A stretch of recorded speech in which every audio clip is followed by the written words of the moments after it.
مجھے ایک صاحب نے بتایا، کہنے لگا کہ میں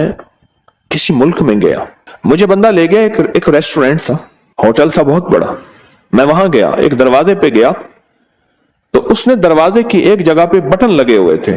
اس کو اپنی مزاج سے گھمایا، کوڈ لگے ہوئے تھے، دروازہ کھل گیا، آگے راہداری تھی اور آفس تھے، اس کے بعد گیا تو ایک کونے میں ایک گیٹ تھا، اس نے کھٹکھٹایا، 3 دفعہ ادھر 2 دفعہ ادھر، 1 دفعہ اوپر، دروازہ کھلا، اندر سے آدمی نے دیکھا، اندر سے آدمی چلا گیا، آگے گیا تو پھر آگے ایک اور دروازہ تھا، اس دروازے پہ بٹن کوڈ تھے، وہ اس نے دبائے، پھر ہم ایک دفتر میں پہنچے اور اپنی مطلوبہ جگہ پہنچے۔ کیا خیال ہے، آپ اپنے موبائل پہ کوڈ نہیں لگاتے، اپنا تھم انگوٹھا نہیں لگاتے کہ آپ کا موبائل کوئی نہ کھول سکے؟ زندگی موبائل کی طرح بندھی ہوئی ہے، بندہ عاجز آ جاتا ہے، اس بندے کا موبائل نہیں کھول سکتا، اس نے اپنا کوئی کوڈ لگایا ہوا ہے۔ زندگی عاجز آ جاتا ہے بندہ، اور زندگیوں پہ کوڈ لگے ہوئے ہیں، بندشوں کے، دیو سائی کے، جنات شیاطین کے، بندہ نہیں کھول سکتا، اور اگر اس کو کھول سکتے ہیں تو کوئی طاقت ایسی ہے اور کوئی قوت ایسی ہے، موبائل جتنا بھی اس کو کوڈ لگا ہوا ہو، موبائل بنانے والا نظام، اس کی کمپنی اور اس کے سائنسدان، آپ 1,00,000 موبائل دیں گے اس وقت کھول کے رکھ دیں گے سارے، اس میں جتنا طاقتور کوڈ لگا ہوا ہے، جتنے آپ نے انگوٹھے لگائے ہیں، جو بنانے والا موبائل ہے اس سے سارے سافٹ ویئر، ساری زندگی کی مشینری، اندر کے سارے پرزوں کی خبر ہے، اس نے سارے پرزے گھمانے ہیں اور ایک پل میں سارے موبائل کھول کے رکھ دینے ہیں۔ یہی کچھ ہماری زندگی میں، ہماری زندگی ایسی بندشوں میں جکڑی ہوئی ہے، مسنون دعائیں، یہ چھوٹے چھوٹے حرف، یہ چھوٹے چھوٹے لفظ، یہ زندگی کے چھوٹے چھوٹے راز ہماری زندگی کی بندشوں کو، پریشانیوں کو، مشکلات کو ایسے کھول دیتے ہیں۔ روانی اور فراوانی، روانی اور فراوانی ایسے زندگی میں آتی ہے کہ عقل اور انسان کی ہوش اور انسان کی سوچ اور انسان کا گمان خیال دنگ رہ جاتا ہے کہ میرے لیے ایسا ہو بھی سکتا ہے، اتنی بڑی کامیابی۔ اور میں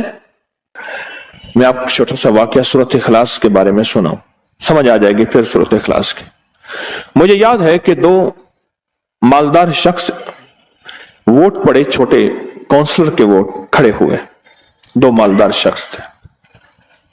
ایک بہت بڑا مالدار تھا، طاقتور تھا، تمام ذرائع طاقت کے اس کے پاس تھے، تمام ذرائع طاقت کے اس کے پاس تھے، بہت بڑا مالدار تھا۔ ایک چھوٹا مالدار تھا۔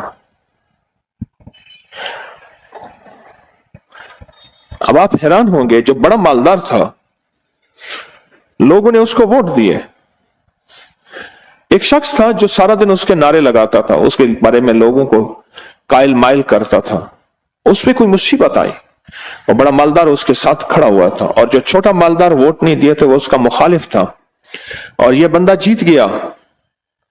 ایک بہت طاقتور شریر آدمی نے اس کو نقصان پہنچانا چاہا، ہوا یہ کہ دیوار گر گئی۔ جب دیوار گر گئی بارش کی وجہ سے، ساون بادو تھا، اب جب اس نے دیوار دینا چاہی، ساتھ والا پڑوسی کہنے لگا یہ دیوار ہماری مشترکہ تھی، لہذا گر تو ویسے گئی ہے، آپ میری جگہ چھوڑ کے آگے دیوار دیں۔